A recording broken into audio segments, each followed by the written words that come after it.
Hi everybody, I wanted to do a video today just talking about my stationery intentions for this year as they are at 10th of January, that's today, because I don't feel ready to do a planner update just yet. I did a TED Talk at the end of last year talking about which planners and notebooks and journals and things I'm planning to use this year, 2025, and I've got a few little bits that I might just show you today, but generally speaking I need to sort of settle into things a little bit more before I sort of give you an update on that if anybody's interested to see. Today is my work day, as in it's my day that I don't have my day job and I don't have my son at home, so this is the time I get on mostly with my Patreon work. So after I've made this video I'm going to get on with some drawing and painting. But I thought I would just jump in while the house is quiet and while I have a bit of time, just to sort of say hello, and yeah, sort of have a little bit chat about what my plans are for this year. So obviously things always change. Don't really know what's going to happen, but just for now, this is kind of the attitude I have towards stationery, planners, journals and stuff going through this year, because it is my probably most spendy hobby, I would say. I mean, I don't spend a lot of money generally anyway. I try not to because I don't have any. But I, I guess this is where I can be tempted to splurge on journals and notebooks, because the ones I use are expensive. If you're looking at the grand scheme of things, if you're looking at every notebook on the market, the Hobonichis are pretty expensive, especially when you're buying, well, only really when you're buying them from not in Japan. In Japan, they're not quite so bad, obviously cost-wise. Anyway, that felt like a completely irrelevant tangent I went on. But basically, I feel like I need to set some intentions for the year just to kind of keep myself in check, that I don't go silly and buy loads of nonsense. And I think, I will buy things later on in the year when it gets to like planner release season for 2026. But yeah, this is more about peripheral stuff like notepads and pens and things like that. I'm just going to start now. Just going to get into it and explain. This is a little notebook I just set up this morning, put one of my stickers on the front, and it says Patreon and YouTube notes and ideas. I just wanted a little place where I could just write scrappy notes about what I'm doing, especially when I'm doing a YouTube video, because I'm very, very want to just tangent off and forget what I'm talking about and waffle. So this is me trying really hard to stay focused. So I wrote a list. Of what I want to talk about in this video. And I've written like a sort of a list of stationery intentions. And I've tried to make it into 5 categories because I'm trying to make this sort of watchable and understandable. So the first one I said is more handmade. So I've written less digital, more physical, less spending and more crafting, cobbling. So what I mean by that is basically, I do have an iPad and I do some of my work on the iPad, and I do love digital art. It's different to physical art. It's fun but in a different way, and I will still be doing digital art. I'll probably be doing my calendar sheets for Patreon and date stickers. They'll probably all be digital due to the way I've set it up for this year. But for the other sheets that I do for Patreon, I do want to, as much as possible, do physical stuff. Now, if I don't, I'm not going to feel bad. But I do want to try and use up my paints and pencils, not use them up, but use them, paints, pencils and things like that. And I think it's something that we kind of really need to sort of celebrate, like the human hand and the human touch to things, because obviously with the rise of AI and things, a lot of the things you'll see on the internet now are like for AI basically. And that makes me feel like we need to get craftier, get more like physical, do things with our hands and feel things in the real world and make art in the real world, sort of a lot more to sort of counterbalance that in a way. I'm not completely anti-AI, I have to say, but I'm also very, very cautious, and I'm kind of avoiding thinking about it, let's be honest. I haven't looked into it, I haven't explored it, I haven't tried it. I sort of just don't want to know, to be honest. I just want to get on with my thing. And my thing is obviously me making the art and not getting AI to do it. So that's fine. So that's what I'm going to do. So more sort of handmade crafty things. Now the way this ties into like planners and things is that I have in the past made planner covers, I've made pencil cases, and I've made inserts, and I've made junk journals, and I haven't done much of that recently. Now, obviously, there's a time restriction on that, but there are things that in the past I've made, and I want to sort of focus on using them a lot this year because there's things that are happening. So I've got my Take a Note planner doesn't have a cover still. It's got a plastic cover on, which I think I probably bought. I think it's probably a mid-oddy plastic cover for the A5 journals. Just does that on, and I keep thinking, oh, I could get a cover for it, but I'm going to tell myself no. If I want something, I'm going to make it. And I'm actually thinking of doing a planner pouch rather than a cover, like a little sort of squishy pouch that I just shove it in to carry around. I thought that might be quite nice. So obviously this depends on whether I have the time to do it, but number one on my planner intentions, as I said, is to do more handmade stuff.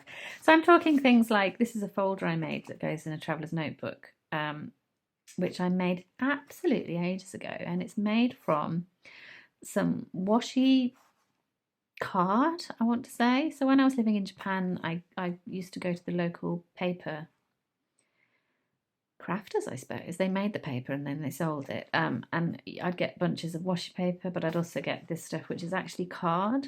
It's card backed and the washi is on the top, and I just got this under my sewing machine, and used some sort of fancy stitch to go around the edge, like that. So it's just literally card sewn on a sewing machine, and I used this in one of my traveller's notebooks for quite a while, and I enjoyed it, and I have since done more. I've done other ones. I did this one last year, which is just card and stickers and stuff. A couple of pockets, things like that. And again, this is the pencil case I made ages ago. And for some reason, when I made it, I don't know what this is for. I don't know what you're supposed to, but you're probably supposed to put your pens in here and hook them over the loop, and then they just sit in the bottom. But I tend to put my pens in that side for some reason. So I have the sewing pattern for this, and the only tricky thing with this is the zip around the edge, which is just quite difficult, and you do need to have quite a good, decent quality, thick, wide zip. But obviously I don't need to make another one just now because I've got this one and I enjoy using this one. But I'm just showing you as an example of things that in theory, I have the skills to make because I have sewn for a long time. So I'm just reminding myself that I don't just have to go and spend money. I've got stacks and stacks of fabric and things like that. And if I want something, I should just make myself make it. And in doing so, it's pleasurable, it's personal, it's like original, and it's fun. It does take time, obviously. Buying something is usually a lot quicker. Although having said that, is it? Because when I buy stuff, I spend hours and hours on the internet searching and researching. So it probably isn't quicker. It's not quicker to buy. But yeah, I'm just showing you these as examples. And then the last one I'll show you, because I think I'm going to use it, I'm not sure. This is just a traveller's notebook cover. I don't know if anybody remembers this from back in the day. I made this years and years ago. And I made it because I wanted a traveller's notebook cover that could fit 4 notebooks. And I used to use this for Patreon. And I'm thinking of starting again. So this is another handmade item. I feel like it's very dull and grey, and I'd quite like to jazz it up, maybe with some patches and things. But that may well be going in there. That may become my new Patreon journal thing. I'm not sure. But yeah, that is my first intention. Do more handmade stuff. Oh, there's one more thing I'm going to show you. So not just sewing, but I wanted to do a bit more like crafty hobbies. So I have this little Delphonics pouch, which obviously I didn't make, but I just realised the other day I have this little charm on, which I made with my illustration. Absolutely ages ago, and I've just realised I've been out of frame slightly, sorry. But made this little charm with one of my drawings, and it's actually the same as that one, isn't it? Coincidence. Anyway, made this there we go. Made this charm ages ago, and I realised actually last time I went back to Japan that I still had quite a few. I've got a whole pot of them. So I was thinking I might as well just use these. I mean, I've made them, so why not use them? There's things like this one that was supposed to be a charm to go on a traveller's notebook. So it would go on the elastic around the front. I don't know if I've got any other designs. Pencil. It's kind of cute. But obviously this is plastic, which is not great for the environment, but I have already bought a load of this shrink plastic. The way I did this is I printed on shrink plastic, you know, the type that you put in the oven and it shrinks down. And this hole here is actually a hole puncher hole. So a standard hole that we'd use, that you would punch holes in with a hole puncher, it actually shrinks down to that tiny. So just for reference, if you're ever thinking of doing it, that is actually a very shrunk down hole punch hole. Anyway, basically my point is that I want to do more handmade stuff, more personal stuff, more stuff with my designs on, I suppose, maybe even print fabric with my designs on and make pouches from it. I mean, that is something I've been meaning to do for years and years, ever since I discovered spoon flower. I'd love to do, and I'm thinking about printing fabric with my illustrations on and then making things. I don't know whether I'll be making covers or anything elaborate because the sewing is very, very laborious, especially if you do bulk and if I decide to sell them. But yes, that's definitely another tangent for another day. More crafting, more handmade, more cobbling things together with what I've got, any old card lying around, any old stickers, rather than going out and immediately buying stuff. That is my first intention. Okay, my second sort of stationery intention for the year is to focus also on vintage items. Vintage, retro, whatever we're calling it. Partly because I've inherited quite a lot of stuff from my granny, who's still with us. She's an absolutely fantastic lady. She's 99 and still determined to go strong. We are sorting through all her belongings in her house, and I am obviously bagging all of the stationery items that I can get hold of. And she has always said she wanted me to have this vintage typewriter, which I'm hoping to get going at some point if I can get hold of the correct typewriter tape, if there is anything around. And I also have these pens here, for example. So they're not in working order. I don't think anything. I think what this one might be. This is a fountain pen. It's an old. It's a. I don't know what the polite way to say it is. I mean, it is old. It's basically a fountain pen. I think it's the type that people used to use at school in the 70s. So, the 70s doesn't feel old to me, but it may to other people. Then I have this one, which is a Conway Stewart pen. And I looked up Conway Stewart pens now, and my God, they're expensive. So this is a very sweet little vintage Conway Stewart pen. And it comes in this gorgeous little box, which is not in working order.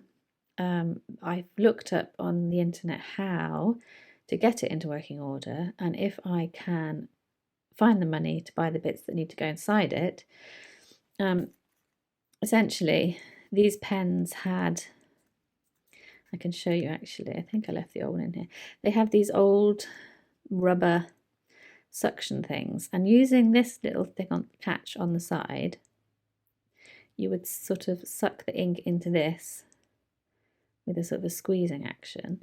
But obviously, this is degraded and needs replacing. So I've looked up what I need to replace that and see if I can get this thing going again, give it a clean out. It's just so diddy and so cute. I'll sort that out later. Absolutely tiny little pen. But if I can get that going, that would be really, really lovely. So that's the plan. And I've also inherited a writing desk, and I have wanted one of these for so long, and it's really nice to be able to get one that's from my family. And I know where this has been for the last however many years. I can imagine in my head where it was all that time and who was using it and how they were using it. And now it's come into my possession, and I have never hugged a piece of furniture before in my life. But when I finally got this into my house, I was hugging it. I was just like, I love you so much, writing desk. And it is just absolutely delightful. And it will probably be, if I lose all the other furniture in the universe, as long as I keep this, I'll be happy. And I sit at it in the mornings, and I write while my son's still asleep. And it's just delightful. It's so nice. So it's going to be my writing desk. I'm not going to be doing art at it because I don't want to get paint all over it or anything like that. So it is going to be purely for writing. I do have the first drawer filled with all my fountain pen inks and this sort of blotter pad, which I guess we could call vintage. I don't know how old it is, but it's a blotting pad that was at my grand's house. So I've got that in the bottom of the drawer. So I pull the drawer out and I sort of ink my pens into the drawer, so that feels a bit safer. I'm not going to get a mess all over the carpet or anything. And I'm going to try and basically focus on working through my ink collection this year, and this writing desk is going to be the place where I do it. So yes, another intention for this year is going to be using more vintage things and more sort of inherited things and things that connect me to my family and the past, I suppose, and just enjoying old designs of things. Yeah, that's my second intention for the year.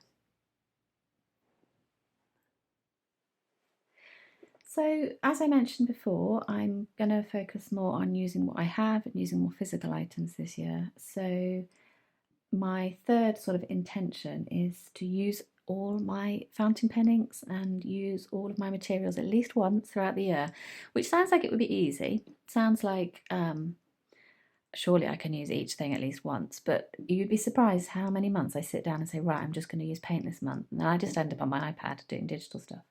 And it doesn't mean that I can't end up on my iPad doing digital stuff, but I want to at least be playing and using my physical items at least once a month as a sort of a goal, and each of them at least by the end of the year, because I do have some really nice supplies. Sorry, my mind went blank there. I have bought quite a few good quality pencils, and I do have watercolours and gouache, and I just want to be actually using them and enjoying using them, because there's nothing like using physical things on physical paper. So to get into sort of a daily habit of doing that, I have started using this little book here for daily drawing. And the whole point of this book isn't to do a masterpiece, by all means. In fact, quite the opposite. I have no intentions of doing a masterpiece in here. All this is getting me in the habit of doing something every day. So I have a sort of a history, let's say, with these little English planner notebooks. It was the first Hobonichi I ever bought, was one of these. I love the cover. I love the design of them. I love that it has the year in gold on the spine. It's just the cutest thing.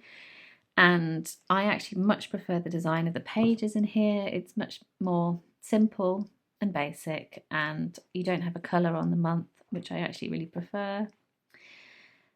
I think the Sundays are orange, but other than that, there's not much. They're just the whole design of this notebook is really one of my favourite things that Hobonichi do.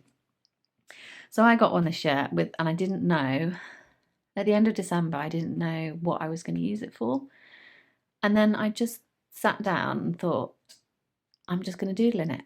And it doesn't have to be anything good. Every day I'm just going to draw in it, because I used to do this. I used to do like the Hobonichi challenges, and I used to do like a little bit of drawing.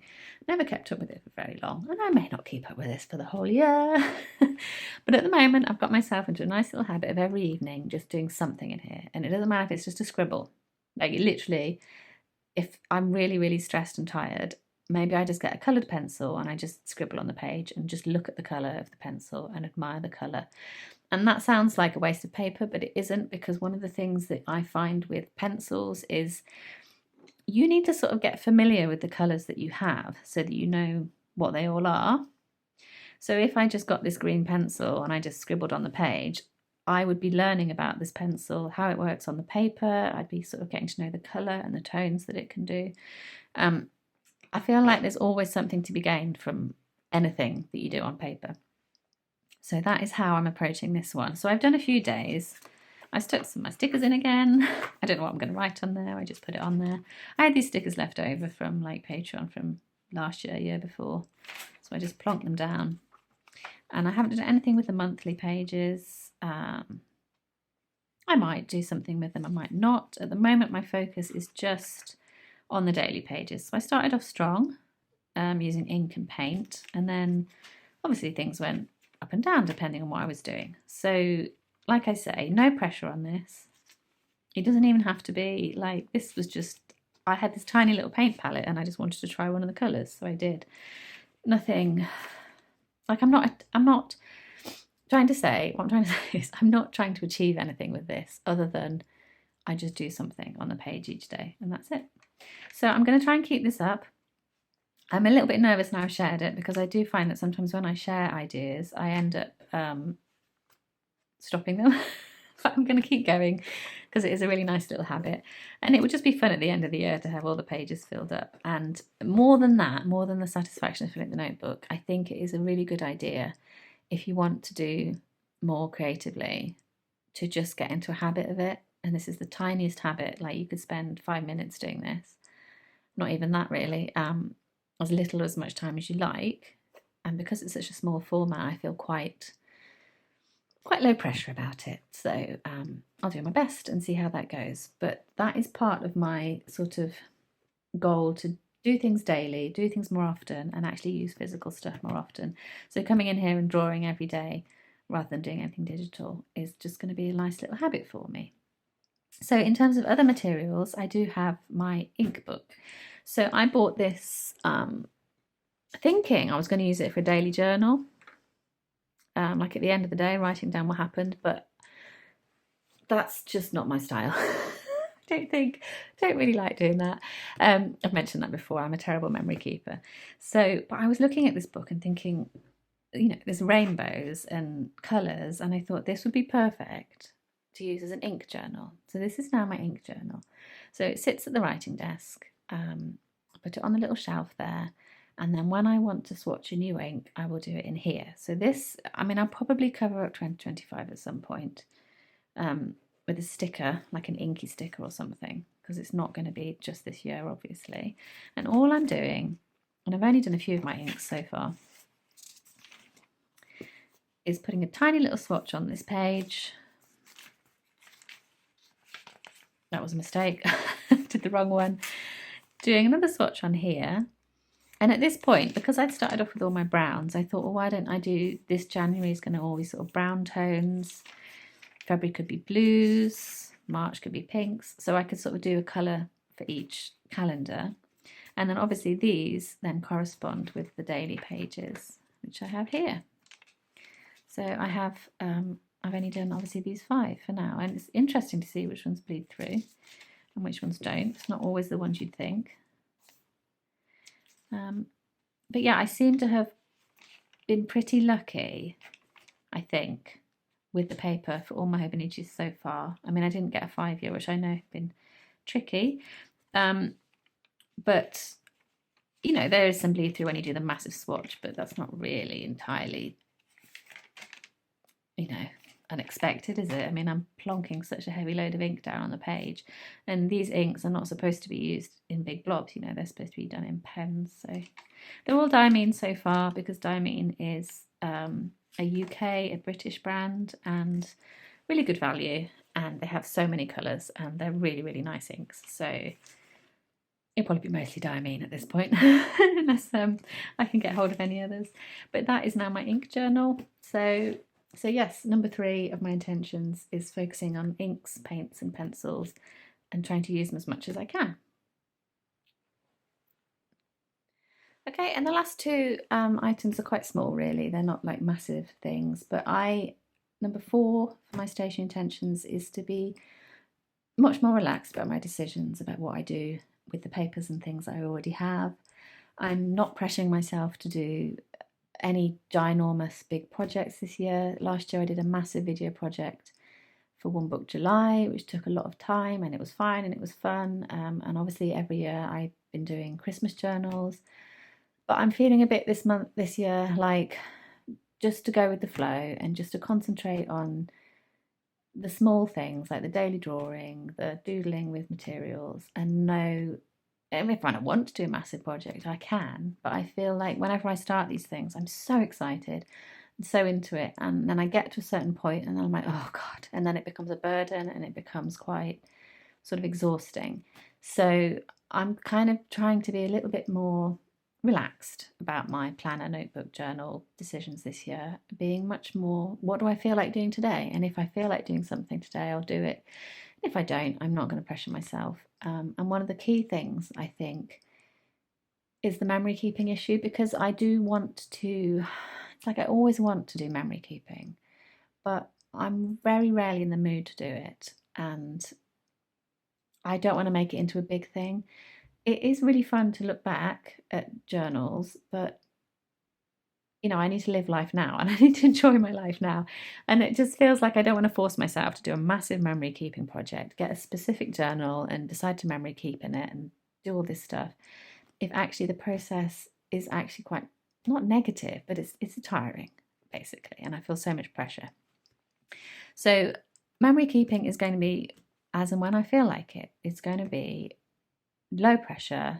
It's not going to have its own location, and I'm just going to be doing it in here. So this is my daily planner. It is where I do my to-do lists for the day. It's where I keep track of all our schedules and our appointments and things. But because I chose this one rather than a Hobonichi Weeks, there's a lot more space.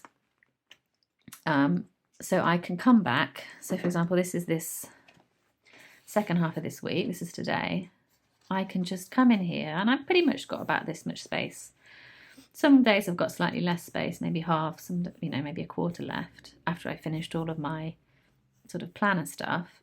If I want to come back in here at a later point and put pictures in, put photos in, stick a camera in, I'm going to do it. But if I don't, I don't. And I think it will be really nice at the end of the year to have everything in one. So I'll have all of my tasks that I got done, all of my schedules, all of our appointments, any notes about doctor's visits, plus photos of our life and where we went and what we did. And I think that'll be actually really nice to have as a full picture of the year. It will all be in one book and it won't be in, different formats and things.